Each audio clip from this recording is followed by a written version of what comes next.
All right, and we are live. This is a Gauntlet Hangouts event. We're playing the Ultraviolet Grasslands by Luca Reyes, and we're using the white hack rules. The last 1.5 hours, we were supplying our caravan. Um, our heroes have reached the Violet City after a mind-numbingly dull voyage. And we are in Redmond, which is a rather lovely. So the city is bathed in that violet haze. There are hazy streets. Everything seems to be a bit slow, although the streets are full. Everybody moves in a leisurely pace. There are cats everywhere on walls and in entrances and looking out from windows and balconies. And they are mustering our heroes who stroll through the Violet City. And the first character we see on screen is rather weird. They look a bit like a colorful astronaut. I'm hoping I'm not misrepresenting Satrap 88 chemosynthesis. Could you describe your character, Dan?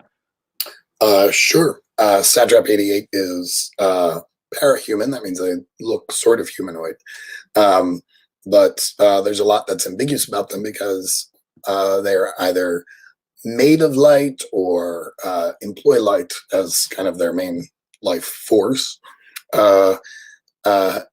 Satrap 88 has a largely yellow and gold colored suit with decorated with kind of stripes and sort of bolts of purple. And when you gaze into their helmet, the helmet is sort of fishbowl-like. When you gaze into their helmet, you kind of vaguely see humanoid-like facial features, but sort of largely swirly lights. They carry a large staff and have a small sack at their side with assorted healing implements in them. And I would say they speak in sort of a language of light, but Satrap 88 has actually spent considerable time in the Violet City, so they're coming home to a certain extent, and has managed to learn the common speech around, but it has sort of a whiny or tinny sound when they speak. And next to chemosynthesis, when the camera pans further, we see Nida. And can you introduce her, Bucket? The first thing you notice about Nida is that she is not comfortable. She's always looking around, checking angles, looking for hidden weapons, eyes on the rooftops, always suspicious, always looking for the next threat. And behind her is a pink cat with purple stripes, chattering up a storm. Nida, did you look in that basket over there? There might be a ninja. They could hop out and kill you when you're sleeping. You should check. Nida doesn't pay much attention to it.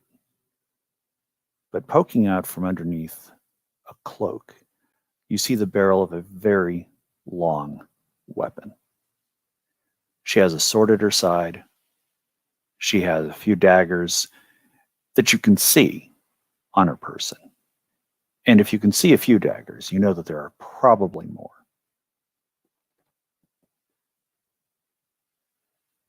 And how is Nida dressed? Cloak. She's basically wearing. You can tell that she's wearing armor underneath it, but it doesn't look like it bothers her. But the cloak conceals pretty much everything except flashes of metal and a gun barrel poking out. And sometimes when the wind blows just right, you can get a glimpse of her eyes, and they're steely gray. And how can you tell that she's a Yellowlander? Her face. She has the traditional Yellowlander face paint. And it's not something that is often seen anymore. There are very few Yellowlanders around. So I do think that when Nida is strolling through the streets, she gets a couple of glances, as does Satrap 88, obviously. And next to her, with a bit more purpose, maybe. Hold on, where's my? Is Copernicus Fuse. Yes, and Copernicus is in like a golden, like adorned with what is it called? Dryland weave, but I think it's been like painted different colors. A lot of it is gold. They're part of a species called the haze, which is humanoids living within sealed armor. So I think since they've got like a haunted look on their face, or a hunted look, I guess. And so I think with all these layers, it's sort of just like become like a sealed thing, but also trying to make it seem like a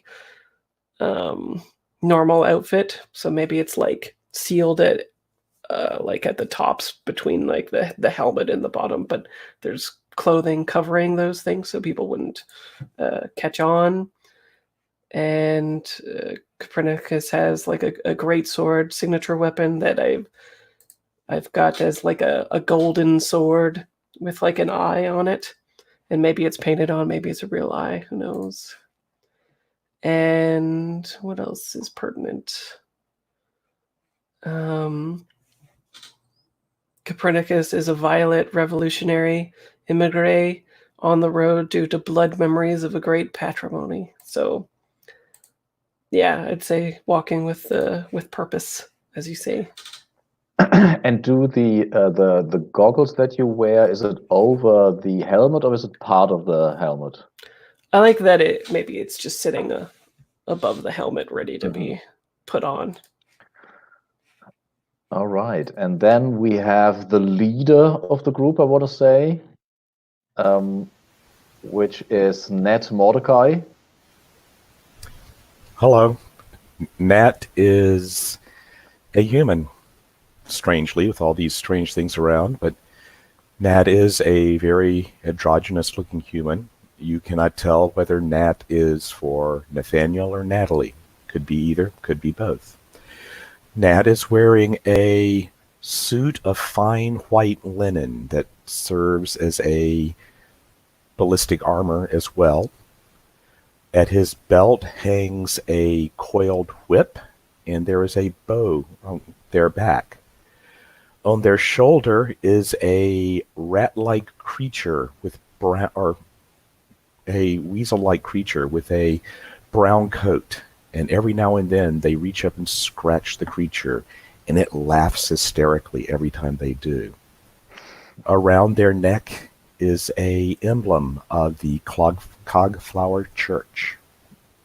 And they are looking for their companions who will be joining them on this caravan towards the Black City. And what is the symbol of the Cogflower Church? It is a cog, like from a steam wheel, except it is in the shape of a flower. And so Ned stands there when Nida, Satrap 88, and Copernicus approach. And they would you go directly to your caravan? What is the plan? Where would you go? How's the introduction first? Greetings. I'm so glad you responded to my call. I'm glad you are here. Please, let us find a place where we can sit and rest a bit before we head out into the haze.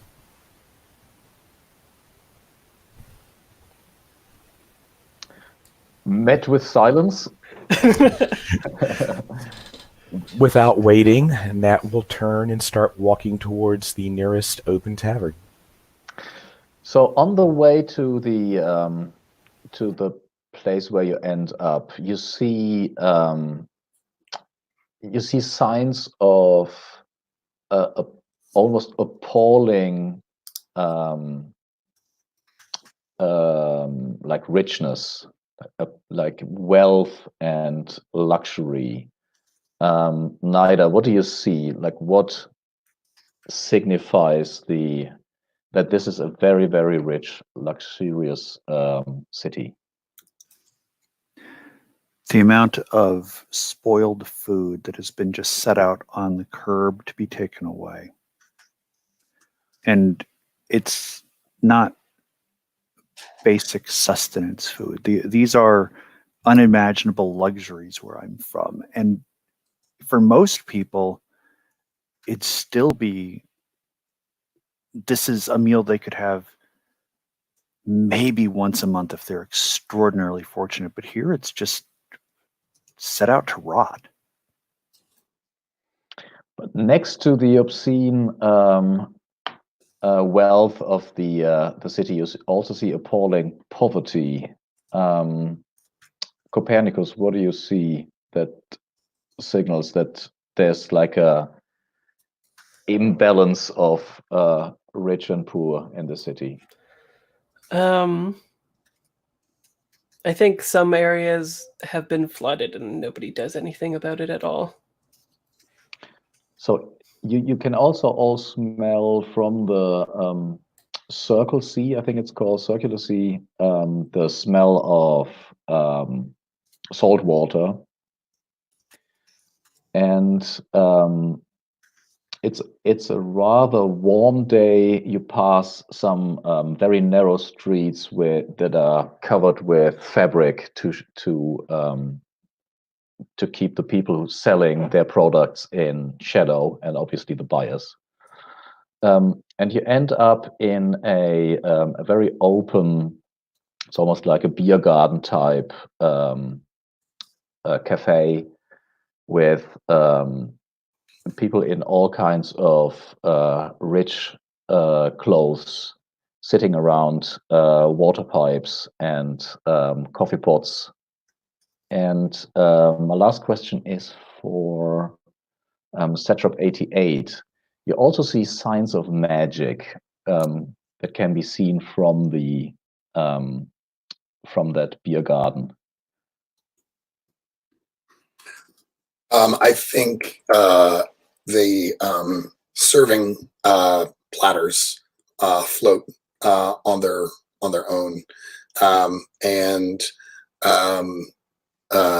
when people want to order something, they just put their hand on a stone that's sitting on the table, which shimmers and vibrates, and all they need to do is think about what they want. And then the tables themselves have some magic in them, where the plates and the dishes vanish when people are done using them.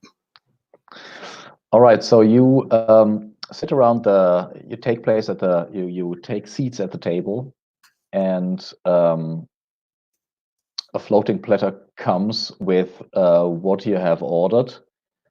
And what do you discuss?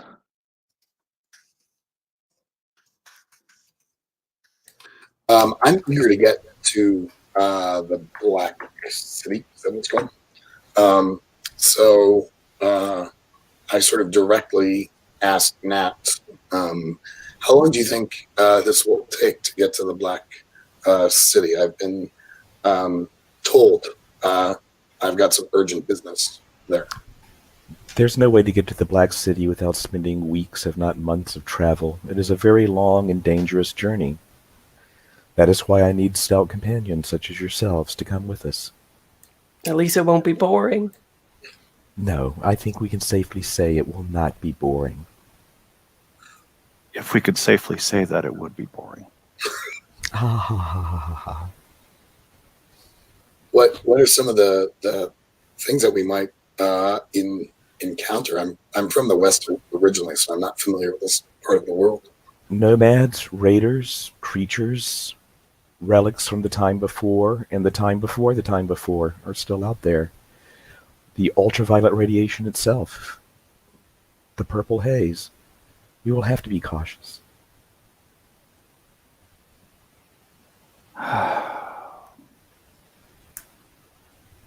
It's possible that if I can reach any of the members of the Legion of the Far Side, I might be able to provide some more information on this. Indeed, and I plan to speak with the leaders of the church here to see what they can tell me before we depart.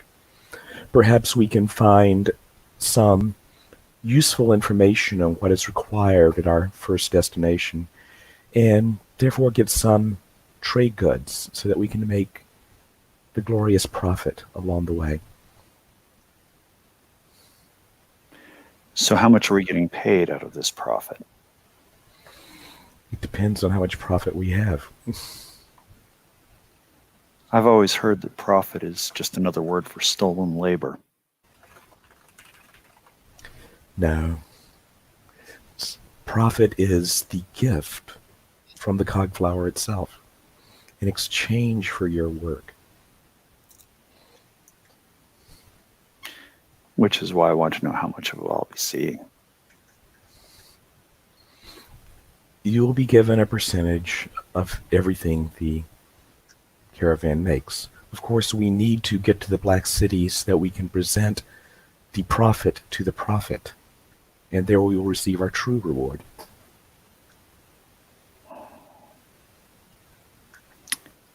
I prefer my rewards immediate instead of delayed. Then we will see that as each week you remain with the caravan, you will receive your share. But thank you. That means I can actually make use of it while I'm still alive. So at that at that moment, a woman with black hair and like very straight bangs and like green, colorful clothes turns around. Like ridiculously tiny cup of coffee in her hand, and obviously her pinky is spread, and she says, "Oh my, you're going to the Black City? I have an incredible offer for you. I am Menkia. I sell dreams, I sell information, and I sell well, stories about the ultraviolet grasslands. The more schlocky and shocky, the better. Illustrations pay extra. So please, if you have a talent in writing or drawing, take my offer and write a journal about your voyage."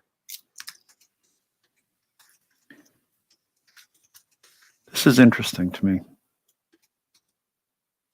What is your goal in this? Well, I want to publish a book called The Wonders of the West. And I want to have stories about two-headed trolls and biomechanical machines and sentient mists. No offense, Mr. Satrap or Mrs. I'm sorry. But, you know, curious things, shocking stories, and, as I said, illustrations. Would you be the one? I can certainly write it for you. My talent with illustration is passable. So for every story from the Wild West that you can write for me, I will pay 10 cash. And double that for every illustration. So if I provide you with a story with an illustration, you'll pay me 30. I will. But, like realism is not really my expertise. It's the shock value. Then I can certainly help you with the illustrations. And she extends her hand, and she says, "So we have a deal?" We have a deal.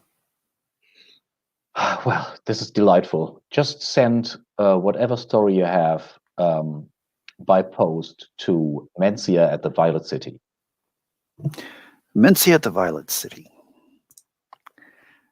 I look forward, with any luck, to corresponding with you for many weeks to come. Because if I do, I'll be alive.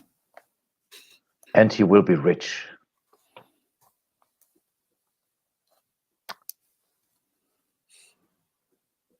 Okay, what do you want to do now? So you have, you can spend some time in the city. You can listen around for, discoveries around the city. You could also have a last, steamy party before you leave.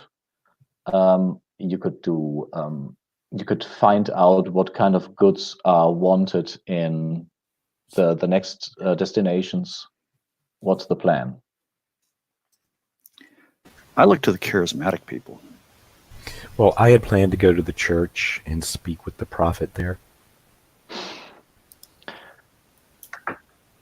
Is the prophet market research? Yes. Yeah. All Okay. prophet. The prophet provides the prophet. In both meanings of the word.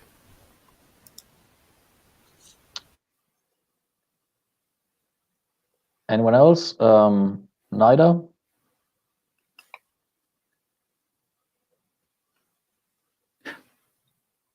I haven't really been to this city for a while.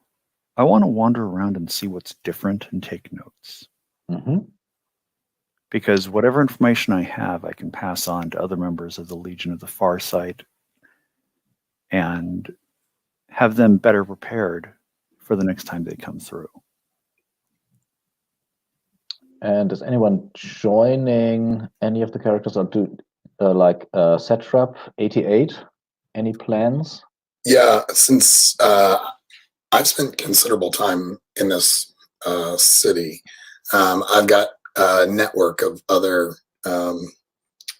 beggars and ne'er-do-wells who I know. They're almost like family to me. So I'm going to go say goodbye, but also see if I can hit them up for any information about things that they might have heard on the roads, I assume south of here. West, I guess. Okay. Yeah, so I'm going to hit them up and see what they know that might be on the road from within the last week or so. Mm-hmm. And Copernicus? Maybe I'll tag along if that's cool. Tag along with Satrap? Yeah. Okay, cool. So, Ned, you stroll through the city, and let's see, you just make a completely purposeless d6 roll. Okay.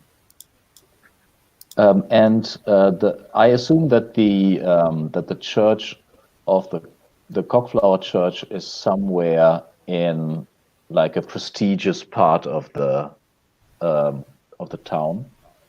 Of course. But you do pass a charming square in which carriages are crammed into a mob of cats. There's like from all the roofs, cats are watching a fighting pit, and in these carriages there are confiscated traveler dogs that are released to fight against sewer rats. And so while you pass this scenery, you see in the background the building of the Cockflower Church. Is there something that all the churches have in common? Is it like a typical church? The churches all have a shaft of light shining upwards from just in front. Serve as a beacon to attract everyone. And so when you pass, is it like a big building? Is it like a cathedral? No, it's a building. The walls are glass. It's like a, so everyone can see, the messages of the prophet. And Very brightly lit. This shaft of light going up. and you do see beggars in a certain distance from the entrance of the church, like on their knees and bidding for not actual money, but just the like the grace of the cockflower god. And when you pass the entrance, a priest approaches you. They're dressed in like what of the dress gives away that this is a higher up, like a higher priest. They wear a tie. They have a tie. And Yeah. the width and the ornateness of the tie indicates, in the cut of their suit. And I think that there's like a needle. You have these tie needles, and there's actually Yes. like a banknote sticking out of it. Out of the pocket, yes. And he approaches you and bows slightly and says, "Very well, very good to see you."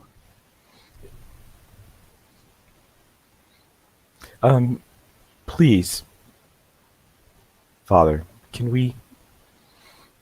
our executive, can we please go inside? We are preparing a journey across the grasslands towards the Black City. We will be heading for the low road and the high. I wish to know what profit can be made there. Oh, this sounds fascinating. Please follow me. And the executive leads you to like a glass stairways to one of the offices higher up. There's a beautiful balcony over the city. There's a pie chart on the wall. They sit down behind the glass desk. The polished mahogany desk. A polished mahogany desk with a golden what are they called, where you put like letters to weigh on letters? Scale. A scale. Scale or inbox or whatever. And so the high road and the low, what kind of goods do you have? That was what we were hoping to find out. Have we done our market research? Have we said the proper prayers? Well, I hope that the gods will guide us. So let's see.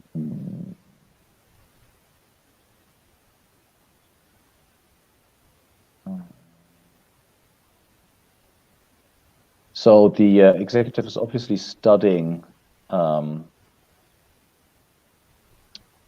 charts, folding their hands to pray. And I have to look for the market research. Let's see.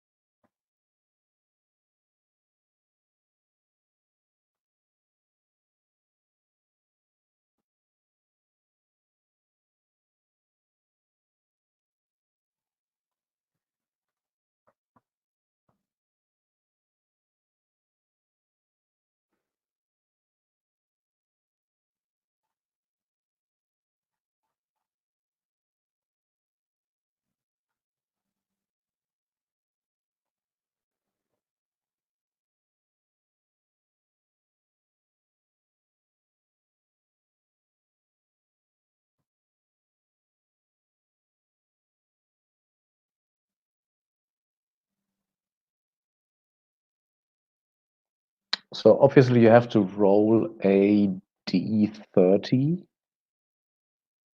and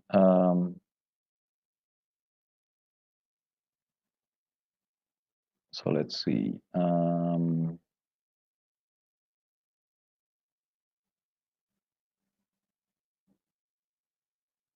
You have to donate to the church.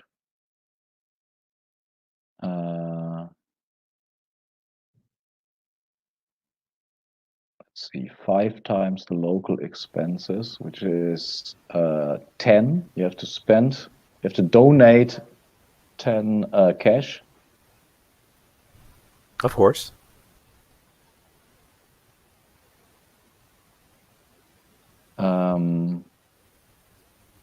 And now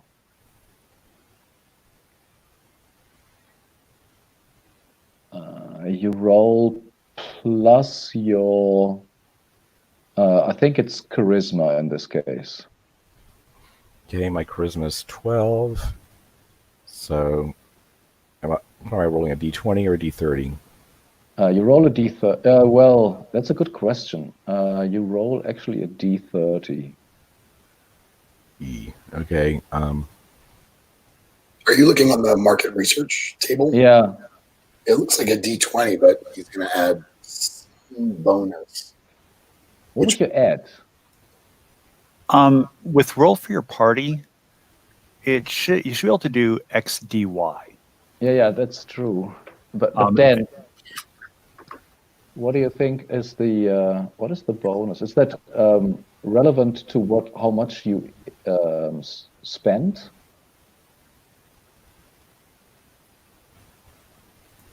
Just which music maybe Just for each destination, which I think is not helpful. relevant test for each destination. Multiply the trade goods production cost with a factor to figure out local prices. Yeah, math. But that is after the roll. Yeah, I would say looks like It says D20 at the top of that column, so I don't know why it goes all the way up to 30.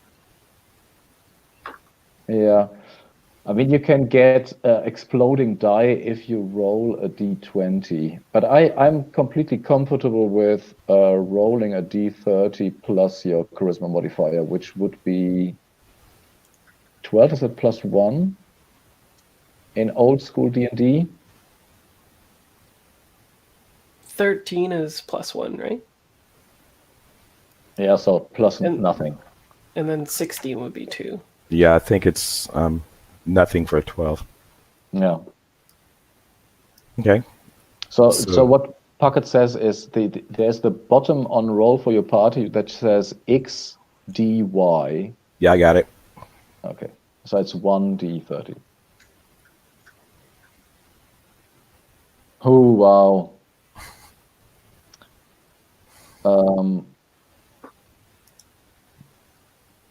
Well, am I rolling under or over?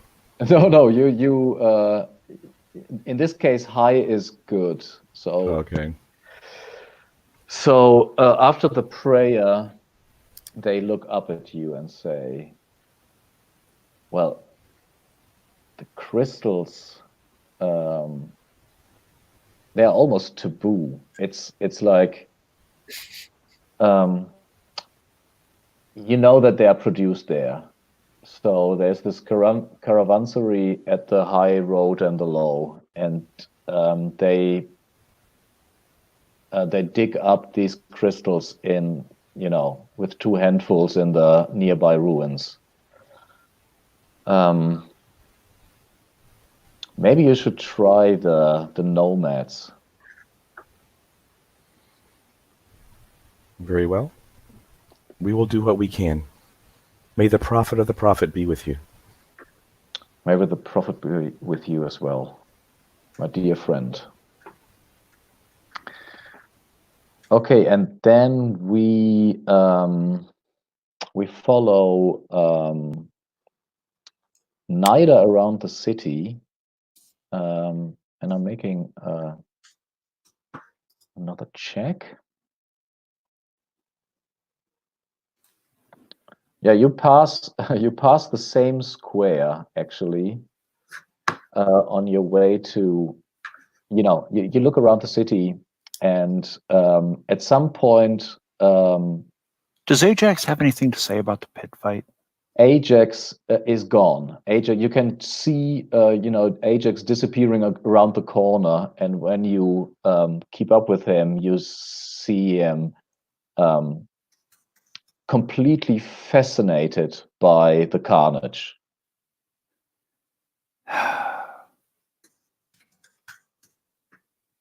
What can I say? Ajax is a cat. Obligate carnivores. There's blood in the air. And Ajax actually sits next to like a weird half-transparent cat, and they're both meowing and obviously commenting on the fight. Do I understand any of what Ajax is saying to the other cat? So when Ajax speaks to you, you hear his voice in your head. So it's like what's it called? Telepathy. Yeah, telepathy. But when he speaks to other cats, he uses cat speak, which is a language that you could try to learn. Maybe you picked up a couple of words. And probably just really, really basic stuff like food, prey, a couple of things like that. Yeah. And just because it's said so often for Ajax. Yeah, there's a lot of mentioning of the word prey. Well, they are watching a pit fight. Does Ajax want to jump in? I don't know. Is Ajax a cat that loves to fight, or is he lazy, or what kind of personality does he have? Yes. All cats are lazy and all cats like food. So considering that Ajax is seeing what may be identified as food, this might be something that Ajax is interested in. From my perspective, I'm thinking, is there any money that I could make with this? Ooh, I mean, there are definitely so a lot of the cats sit on the laps of merchants that that sit around this square in open air cafes. Mm-hmm. And there are people going from table to table taking bets. So if you are confident that Ajax would beat the shit out of a rat, then yeah, you could theoretically bet on it. Huh. Yeah, why not? What are the odds going off with Ajax against the rats? So you are at the moment attuned to Ajax. And also the odds, I mean, he's not a known personality in the city. So I think the odds of a foreign cat beating some really ugly fat rat should be, I would say, 1-for-3. Is that like an odd? 3-1. 3-1. That's how you say it. All right. I can go for that. And I've got, what am I looking at now in terms of how much cash I have on me? I've got, looks like 18 coins on me. Yeah, I can at 3-1 odds, I can put 15 down on Ajax. All right. So how we do that is because you have to do the roll, obviously. Yeah. I want to say it's. And are any of the others around? so that they can get in on this action if they want? I think that the others, Copernicus and Satrap, were together, and obviously Yeah, Nat's in the temple. Ned's in the temple. All right, so the fights are done in different rounds. So when you introduce Ajax to the ringleader, so to speak, he will then assign an especially vicious-looking albino red with one eye, and you can also see that the other eye is it looks like telescopic, so it sometimes zooms in and out. Like it's a cybernetic. Yeah, it's maybe a cybernetic eye. Why on earth would they put a cybernetic eye on a rat? Is there some sort of like mechanical virus that affects biological organisms? Maybe. Okay. That is one ugly rat, though. It is. So, yeah, I mean, Ajax looks after eyeing the red, it looks a bit concerned back to you, and you hear in your head, "Seriously, that's what you put me up with? Jesus!" Listen, you do this, I'll get you some fresh fish. Fish. Fresh fish. You know these raw fish rolls that we had when we passed the Blue Lands? Oh my God, with rice. That's the best. I don't know if I can get you that particular fish, but we can get you some fish. And he turns around, enters the center of the ring. The fat white rat is released, and the fighting ensues. So I think this will be a strength test, I guess, with advantage. What do you think? Well, I was going to say with the attunement, Yes, doesn't that allow me to just kind of automatically do something that's within the rat's capability or within Ajax's capabilities? Just that is automatically? Yeah, that is true. That is also true. Like once a day, you can do something extraordinary without rolling. And I mean, this might be, the rat might be a little tough, but it's my understanding is you might have to roll and treat it as a normal roll as opposed to a hard roll if it's like something that's just superhuman. That is true, but I would say that because the rat is worm infected. Okay. There's no question that Ajax will win. It's more like how will Ajax look after the fight. Gotcha. Okay. So yeah, I'd like to go ahead and use that attunement. Do you still want me to roll and treat it as a superhuman feat, or do you want to just treat this as an extraordinary feat for Ajax? I think if you use the attunement, then this is an extraordinary feat where you don't have to roll. Okay. And so describe how the fight ends or looks like.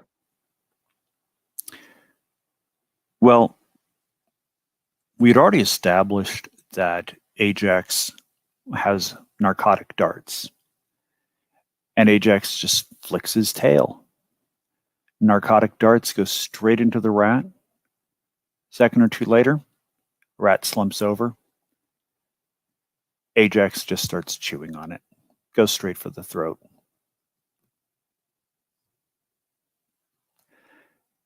You smell that bright, coppery smell of fresh blood. And the pitmaster's just kind of shaking his head in disbelief, like he couldn't believe that happened. It's like here's this champion rat that has clearly been around for a while, and this cat from out of nowhere just waltzes in and ends it like it wasn't even a challenge. Like it was a slight nuisance on the way to a meal.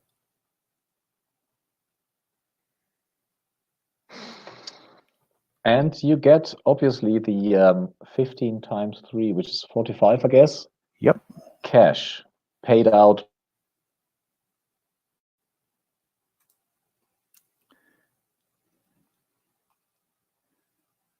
So there's that, 45, and I had 3 remaining, so that is 48. How much does fresh fish cost around here?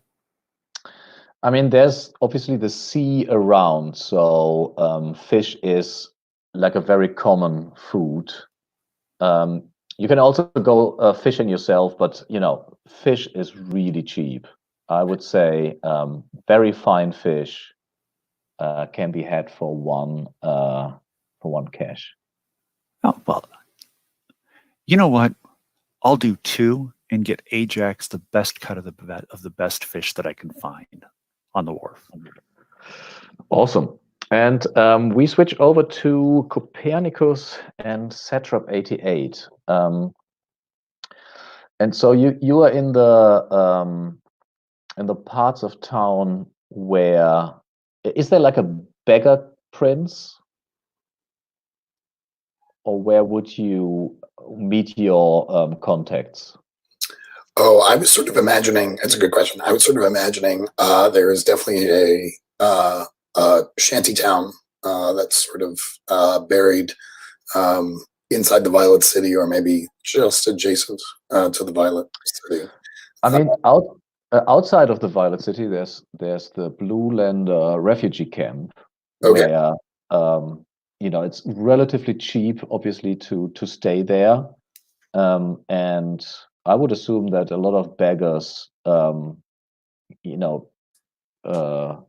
there to sleep, and so the refugees camp. There's fires everywhere, like campfires. You smell the smell of wild honey and probably like sweet tea, and whatever the Blue Landers have taken from the lands that they had to flee. And I think we see you both, strolling through the camp when you feel a hand reaching into your pocket, Satrap.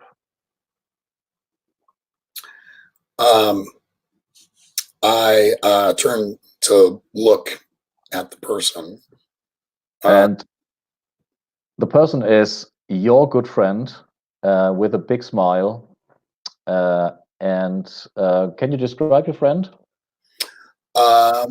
Sure. Maybe this one is a Blue Lander, which I don't know anything about them.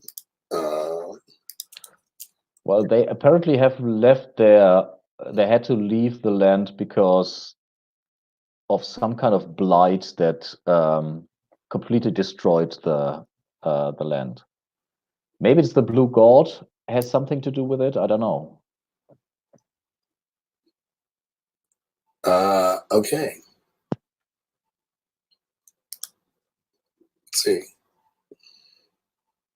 Oh, yeah. They're considered degenerate and somewhat inferior due to the Blue God incident several centuries ago. Well, the Blue God incident also destroyed the land, I think, is fair to say. Yeah, so they're sort of elvish in appearance, of varying size. My particular friend is, I'm going to say, named Edgar. And Edgar was one of the first people that I met when I came to the Violet City. He is on the shorter side for Blue Landers, so it looks like about 4 feet tall, and pointy ears, et cetera, with tusks. And I kind of grab him and give him a big hug. And I say, Edgar, you were never very good at picking pockets. It was a joke, my friend. It was a joke. Come on. I knew it. Of course. But if you want to survive in this town, you're going to need to get better at picking pockets, especially since I'm about to hit the road and can't look out for you anymore.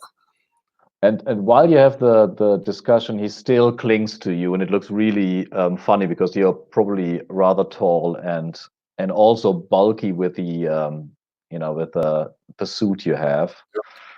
And then he lets go, takes a step backwards, and he says, "Man, you got old." The lights dim a little bit, but I'm still going strong, and I've decided I can't put it off any longer. I need to go find my soul, and I can only imagine that it's in the Black City. Yeah, that always worried me. Having no soul. I'd rather be poor. Oh well, I am poor. So the Black City, isn't it like dangerous? I don't know. I can't get any good information about it, but I feel at this time in my life, it's worth the risk for me to make the journey. If not now, when? Hey, who's your ugly friend? This is my new friend, Copernicus. I think we've known each other for a couple weeks, being on the road together. And who is not ugly at all. So Edgar is trying some kind of elaborate handshake that I don't know if you know, some kind of ghetto handshake. And just gives up after like some movements of his hands. All right then. Sit down, my friend, sit down. Have a tea. Have a smoke. And he takes out what does he take out? Let's see. Is this an opportunity to do fun time drugs? That's definitely an opportunity to get fun time drugs. It's for manly men, apparently. Yeah, and it does look like a spliff.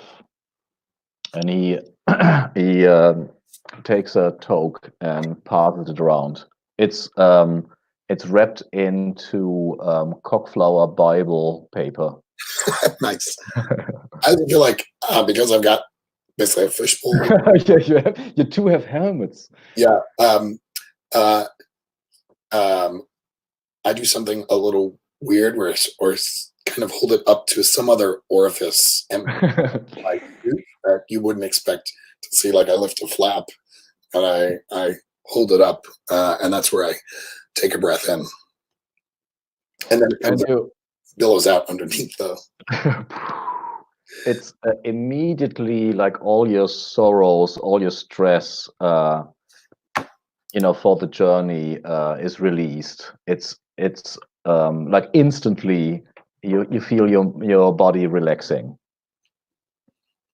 I say to Edgar, look, before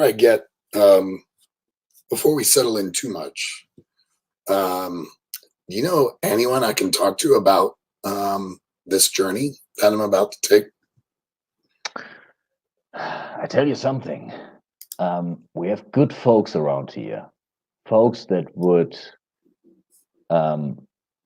increase the chances that you actually do survive. I don't know if they know anything, but they do know how to use a pistol. Let me introduce you to someone. Yep. Could you roll a d12, please? You want me to roll d12? Yes, please. Sure. I got a 9. 9. So Where is he? Where is he? And he stands up a bit shakily on his legs and returns.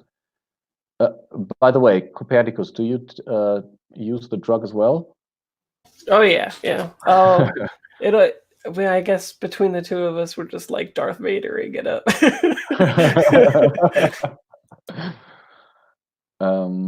And so Edgar returns with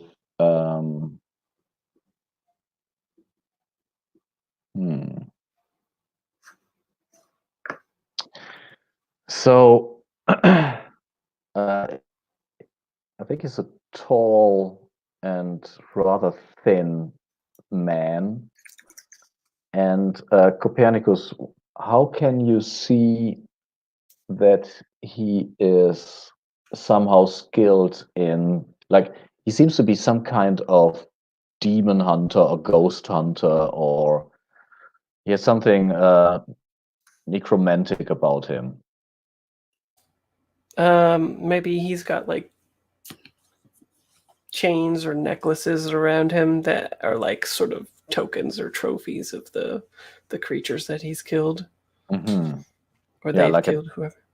yeah, he has like these chains around him, and he very pale, like big eyes, also with like what's it called, kohl, like the black mascara type, and he sits down and turns to you and says, "On the road to the Black City, yes? Oh, I would want to join you." Um, If I- I think so. I think that would be great. Are you offering your services, or are you gonna just tag along with us? well, uh, even a ghost hunter has to eat. 20 cash a week? Um, did you just say you were a ghost? Hunter, ghost hunter, not a ghost. Um, I I feel like I'm out of my depth. Like, this is just not something that I do, is negotiate with people. So I kind of turn to Copernicus and say, "Does that sound okay?" Well, I think our companions would have to approve you for such traveling. And my voice gets like all wafty because I'm high. That's But if they accepted you, then I have no problems with you. Although I find it strange that a ghost hunter doesn't have goggles that could see the undead. oh, I do. And he takes out his goggles and he compares it to yours, actually. Are they These better? seem same. I think it's the same model. Hmm. Not bad, but mine are platinum. Okay, and I think we fade out from that scene while he's yes. I Yeah. just get his name. Yeah, I'm looking for his name now. Like, we fade out when Vigo Brastec, I think Brastec, Vigo Brastec takes a huge toke from the joint, and like there's this cloud, and the camera, the screen gets all cloudy. Um, sh- shall we take another break? Is that okay for you guys?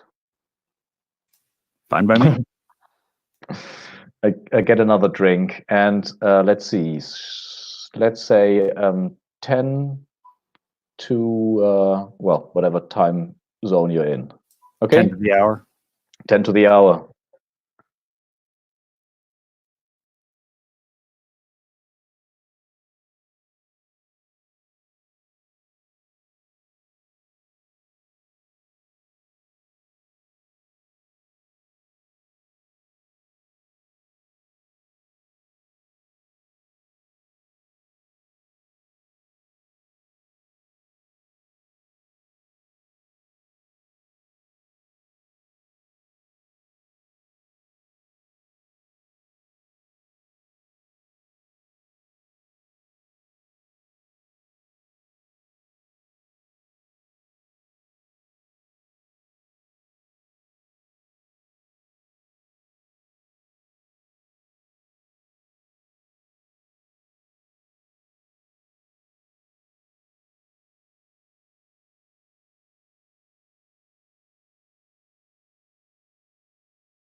All right.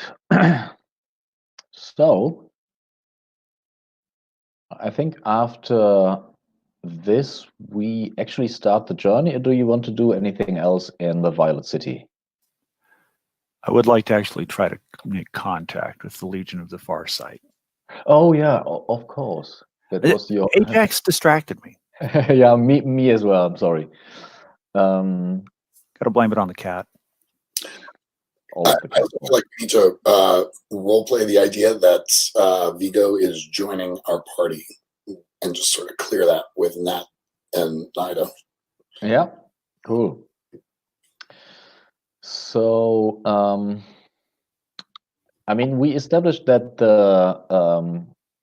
that meeting another Yellow Lander is rather unlikely. So I think it's just fair that it's a luck roll. Would you agree? Well, it's the Legion of the Far Sight. That's an organization that's open to pretty much anyone. There are some Oh, Yellow Landers in it, but basically, if you're willing to roam around and gather data and share it with people and try to keep those areas safe and take out predators and fill contracts to take out murderers and thieves and such. they should have a dependance in the Violet City. I agree. I mean, it's not like it's not like they have an office necessarily, No, of course. but Um, there's the way it was the last time I was here, and admittedly, it's been a while. There's a pigeon coop on a rooftop. mhm. And usually there is either a representative of the Legion of the Far Sight nearby, or there's a message waiting for anybody who drops by to pick it up. Now, it could have changed. It's been a while. Mhm. So you make your way onto the rooftop, and we see Nida. I don't know. Would you climb outside, or is there like a way through the to the stairway? This is one of those things that you have to figure out on your own, and you need to try to be as discreet about it as possible.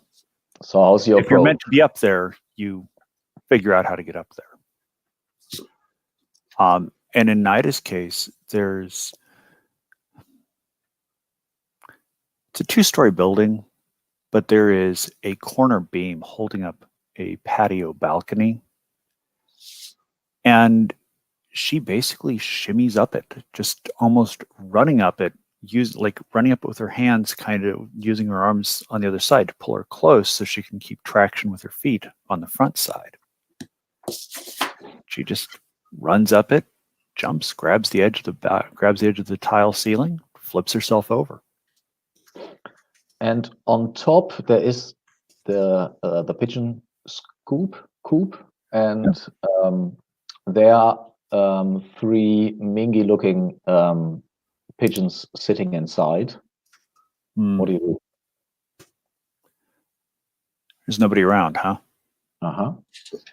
I look at the pigeons. Normally they have a band with a piece of paper around one of their legs if there's a message waiting. There is one. All right. Well, I will reach inside, grab the pigeon, coo at it to keep it calm, take the band off, get the message out, and read what it says. It says, let's see.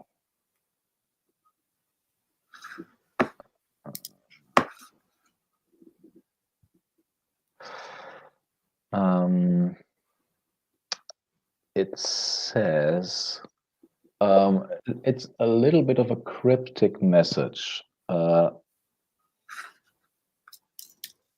It says, "We promised the elders to lend our bodies to the fight at the Lavender Cliffs. Ask for the city, the ancient city of the nomads." Ancient city of nomads, Lavender Cliffs. Which is obviously a paradox, because nomads supposedly don't have cities.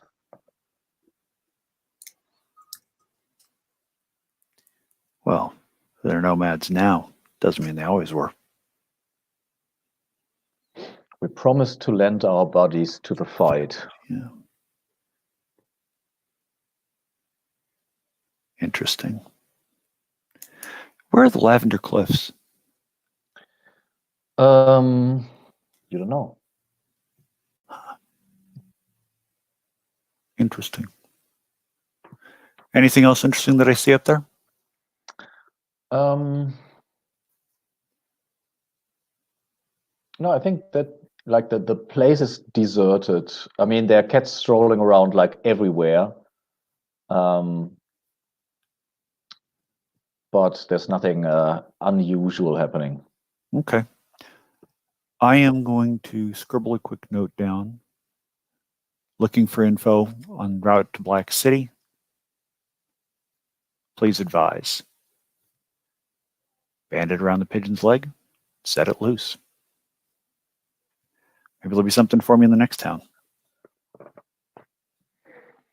Okay, and then you all meet up. Have you made like a meeting place? Have you agreed on something? Probably the same cafe again? Yeah, probably the same place we've already been to.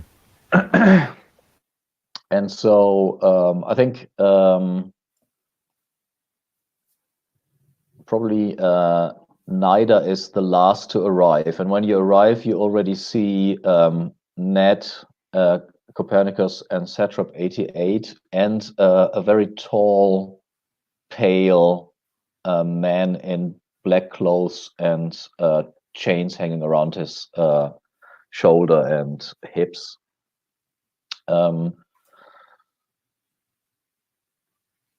So, what do you say? Productive day?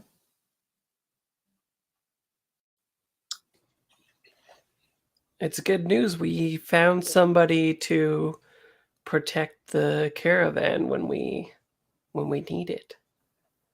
A ghost hunter, in fact. Mm. Are they good with non-ghosts as well? Yes, I'm very good. Good with all the weapons, living and dead. Dead weapons? You Well, and I need to talk. I want to know what these dead weapons are. I might want one. well, the weapons are not dead, but you know, I use them to kill the dead, if that's even possible. It's escaped laborers. They should return to the Violet City, you know. Breach the contract. And I lean over to Copernicus and say, you're sure about him?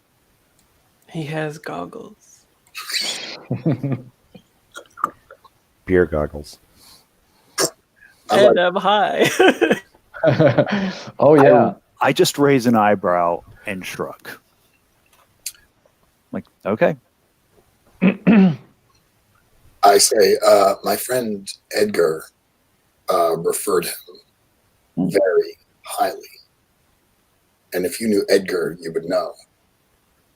That's not saying as much as I would hope. I kind of lean over and I look at your eyes and say, very highly indeed, apparently.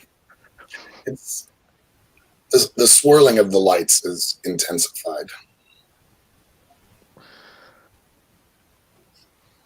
Nat? Unfortunately, the predictions for the crystal market in the high road and the low road are not as good as we would like. It appears there is a surplus of them there already. The phrase they used was double handfuls from the ground. Perhaps we should look at another trade good. Or we could go to the Lime Nomads. We could. That would require more supplies. We can buy things on the road, right? We can buy trade goods if we find something at advantageous prices. Actually, I don't know. Can we buy along? Not on the road itself. At Okay. destinations, you can buy new trade goods. Okay.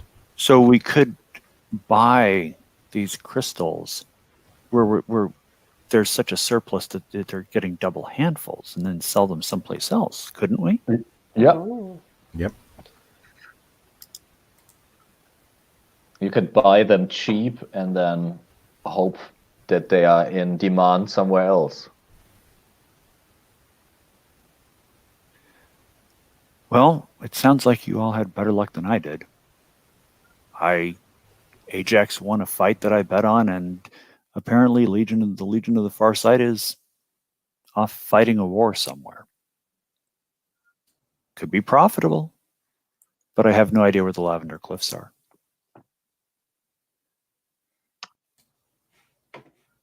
I mean, you could Perhaps- ask.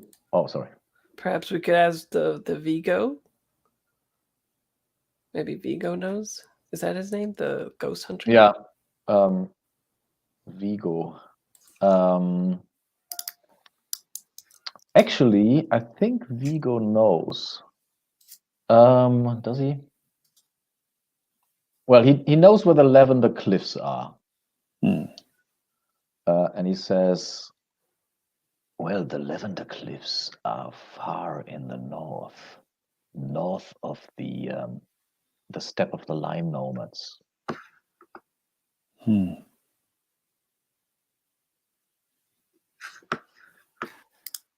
And do you know anything about the ancient city of the Nomads? The ancient city of the Nomads. That sounds like a joke, the beginning of a joke or something. Right? But I mean, Nomads had to come from somewhere. Well, there are rumors. Rumors I've heard, but it's probably nothing. Rumors are better than the nothing that I have now. Well, I've met this lady, and she said she woke up near the Lavender Cliffs, and she lost a week, and she had dreams of the undead. That's what I heard. That sounds like a party. Sounds like a good story you could write. It does, doesn't it?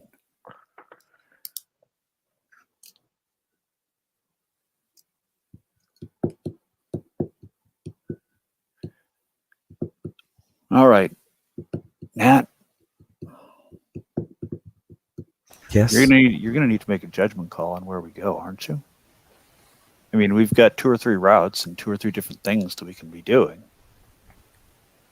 I liked the idea that someone had earlier. We go to our original plan, except we there buy the crystals and take them with us, perhaps to visit these Lime Nomads.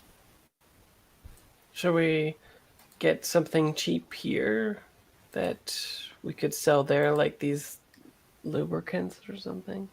These are cheap. Perhaps. By going to... It will take us 2 weeks to reach the Lime Nomads no matter how we go. If we go to the high road, low road first, we can resupply there before we continue towards the Nomads. But do we want to get any? Do we want to chance any other goods to trade once we get to that first stop? There is no profit in a empty caravan. So everyone needs lube, right? Of course. I'm just gonna hang my head and stare at the table.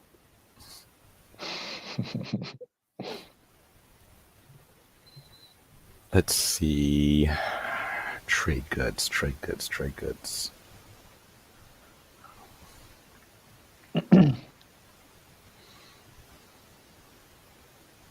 I mean, chemical lubricants.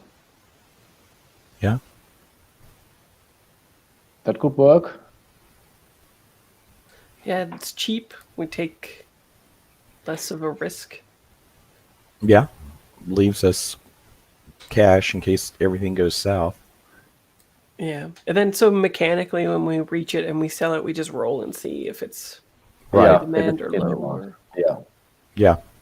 And the advantage of having market research beforehand is you know that. But you can also, then when you're there, you need to haggle, which can also, bring the price up or down. Interesting. Okay.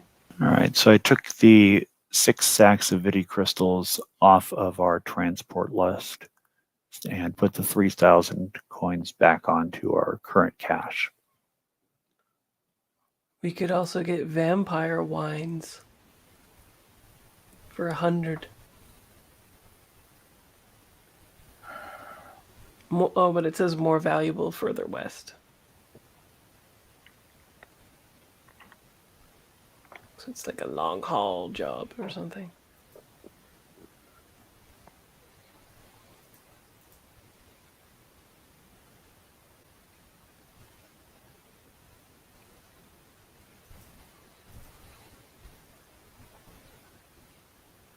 Yes? Is that the plan? Just to get some lube? Yeah. Yeah, I'm looking at the source. Lube says its source is Iron Road. Oh, yeah. So we have to get something that would be located here. That's what I'm trying to find out. Well, look, Comet. Oh, they're 2,000.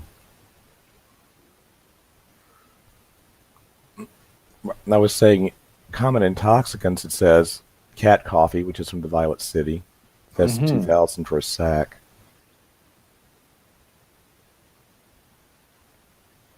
But if it's from us, it's like a specialized good. So we could take a chance, I guess, and drop 2K on it. But that's for a single sack. If we're at the place it comes from, do we get it? Does it make it cheaper? Yeah, I would assume that is the trading good that they produce there. So I would assume that getting different stuff like the crystals is probably normally not possible. Wouldn't you agree? That the list indicates what you can easily buy at the place.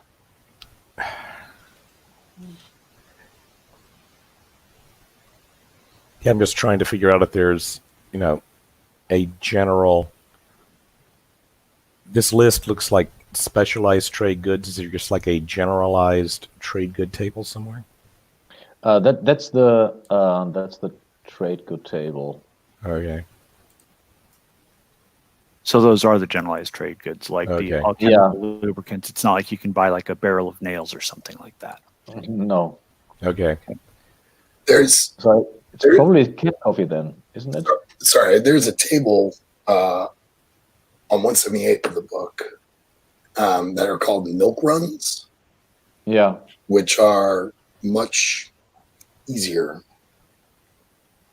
138. 38 or 83? 178. 78. Oh yeah.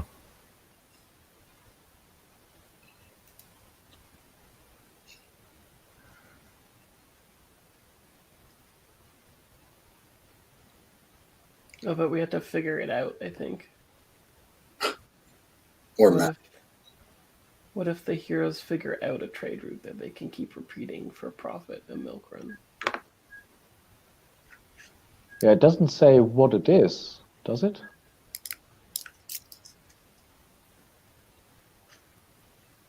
It's No. more Okay.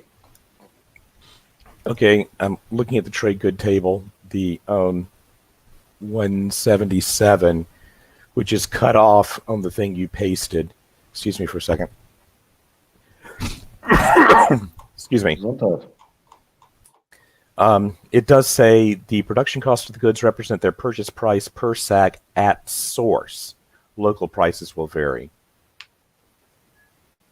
And it says some of the trade goods are useful in smaller quantities, from jugs, which are 1/10 of a sack, to sachets, which are 100ths. So, yeah, the price of 100 per sack is for the alchemical lubricants is at the Iron Road. Elsewhere it would be more. Yeah. So I think what makes sense is that you would buy cat coffee, but then if it's too expensive to buy it in a bulk, you would buy smaller quantities. Is that Yeah, you how could it? buy jugs, which are a tenth of a sack. So a jug of cat coffee would be 200 instead of 2,000. Yeah.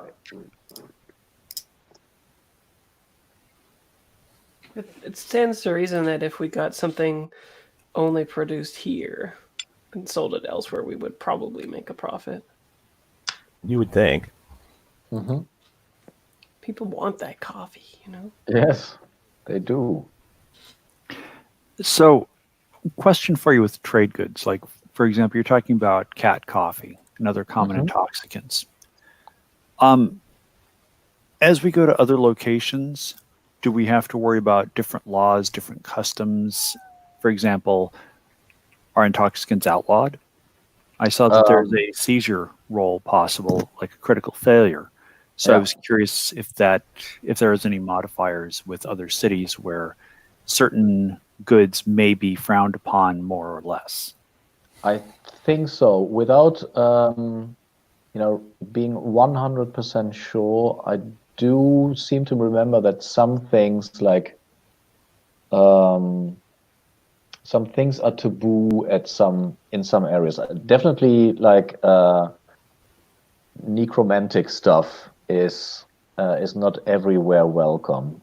And I mean, then there's the random roll of the stuff is actually taboo because you rolled a one. Okay. Right, that's on the But market research table. yeah, but I'm not sure if drugs fall under the category. And I mean, it's a mild intoxicant. It's not like a terrible drug. Gotcha.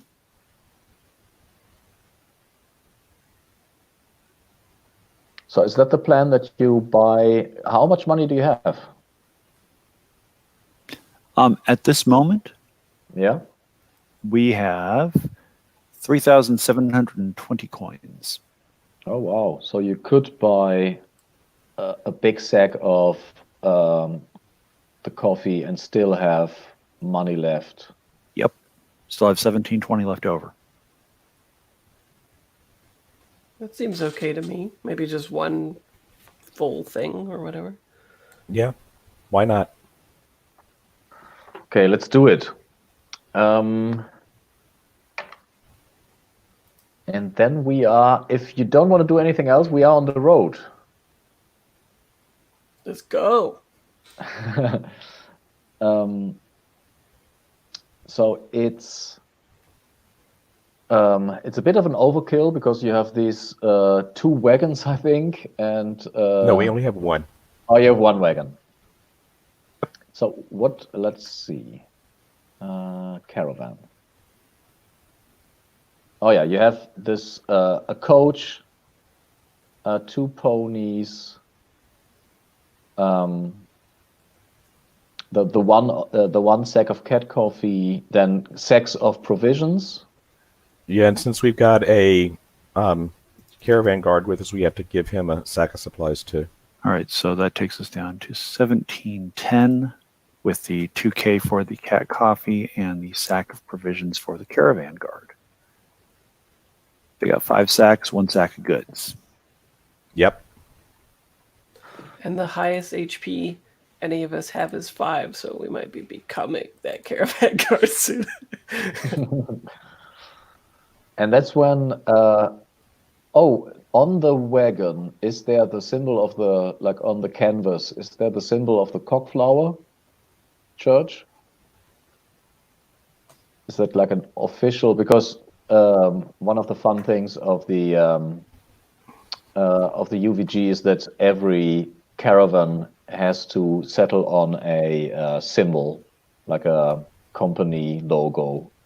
But in your case, I think you're sponsored by the church, isn't it? I believe so. I think that's what we decided. Yeah. And so we see the wagon rolling out of the city and following the trail west. And it's the I think you probably leave in the morning when the grasslands are actually covered until 9 in the morning or something by this really thick purple haze. And the the hooves of the ponies stomp on like this ground that is pounded by has been pounded by hundreds of thousands of feet and hooves. There's almost blood and tears that you can almost make out that cover the ground. And when we travel for a week, I would like to have like one vignette of how you travel. So let's say Satrap 88. Where would you be on a typical scene for you on the travel? Can be with another character if you want.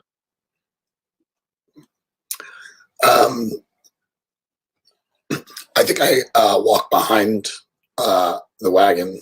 Chemosynthesis is a bit of a observer, but also if there's someone walking with them, they'll chat, and they turn out to be very chatty. They